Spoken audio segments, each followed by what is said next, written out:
Lesson 2. Okay, we need to get through this one, and we're probably going to get through another one here as well. Lesson 2 is just a little bit about the theory of this unit here. So we're going to talk a little bit about that. We're going to talk about properties of gases. And we're going to go through these, I guess, each one at a time here. Gases always fill their container, have neither a shape nor a volume of their own. Okay, we can fill up this coffee cup, for example, full of gas. The volume of the gas would take on the shape of this cup. Okay, if this was a 350 milliliter container, it's going to take on the volume of 350 milliliters. Gases are, yes, mostly empty spaces, but they'll spread themselves out to take on this shape. Okay, think about the gas in this room, the oxygen in this room takes on the shape. If we close the door and sealed everything up, the oxygen would take up the shape of this room.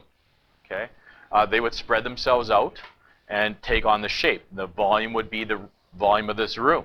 Okay, I could take the gas out of this container and I could put it into this coffee cup, and maybe now the volume's 400 milliliters. So I could pour the gas into here and say now the volume's 400 milliliters. Okay, so the gases always take on the shape of their container, and that's something important to remember, because when we talk about formulas, we're going to say, what's the volume of this gas? Well, you know, what is the volume of the gas? Well, if it takes on this container shape, if it's a milk jug, 2-liter milk jug, it's going to take on the shape. It's going to have a volume of 2 liters. Okay, so that's number one. Secondly, of course, we know gases are mostly empty spaces, right? When you look at the gas molecule, we're going to draw some of this later here, but when you look at gases, they're spread out, right? So when you think about gases are highly compressible, is it easy to compress gas? Sure it is. Okay, if we put a little force on the outside, we can compress it down. Okay, gas volumes can become significantly smaller when you put pressure on them, shrink them down, or they can get larger if you expand them. Okay, they take on the shape of that expansion. All right, so that's the second thing. Third, if you don't contain gases, they leak out. All right, so if I put it in this coffee cup here, for example, and I have it all sealed up right now, it's all good. I put the gas in here, we're good, it's golden. But if you take the lid off, the gas is going to escape out. Okay, the gas is going to diffuse, and it's going to actually mix in with the other gases here. So if I had some fluorine gas in here, mix quite easily with the other gas in this room here. It would expand out. Okay, so we have to, in most cases, we have to keep them in a sealed container, right?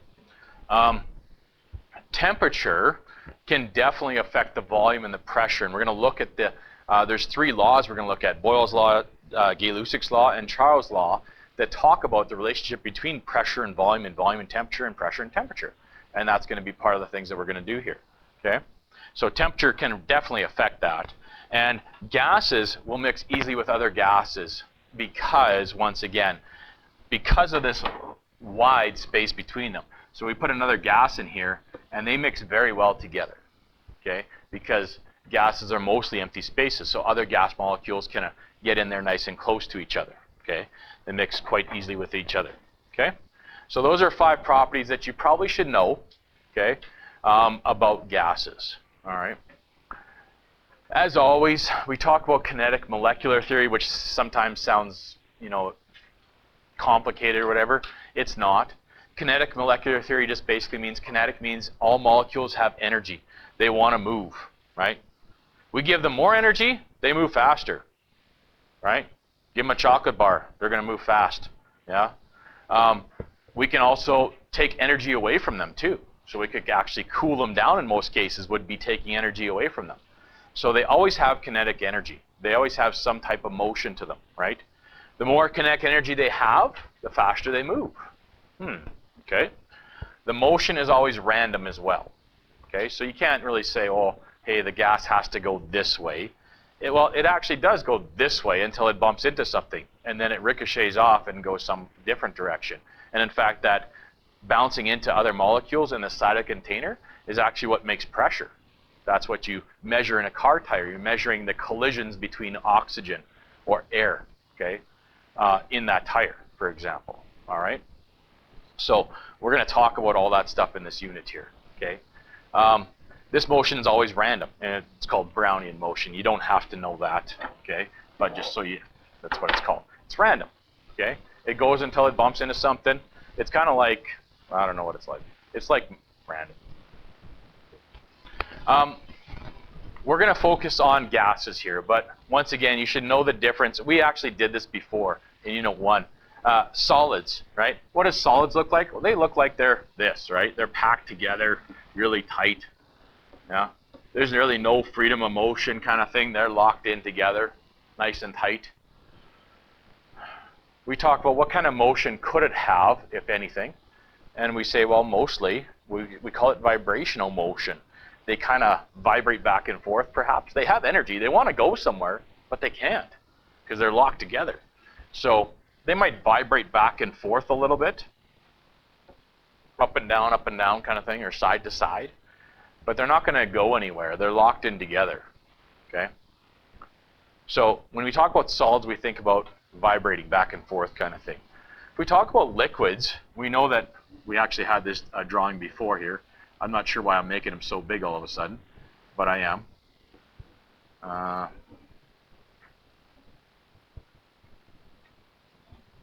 We know that there's some spaces in between them, right? There's some space in between some molecules there.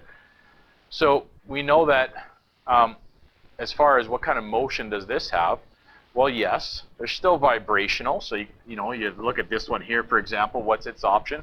Probably to vibrate back and forth a little bit. Rotational, so it's free to spin. It's not locked together. So maybe, for example, one on the end here can spin around a little bit.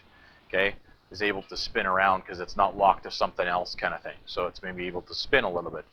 And it's got a little bit of translational. In other words, it's translational. What does translational means? It's motion in a straight line from one place to another. So translational means it's able to go straight, and once again, until probably it bumps into something or bumps into another molecule. So it's got a little bit of that. So it's actually, liquids have all three, all right, for those. It's got a little bit of translational. So perhaps this molecule here could actually move until it hits another one. Okay? And that's what liquids have, all three types of motion. Solids have vibrational, okay, locked together. Liquids have all three. Gases really, they really have mostly one.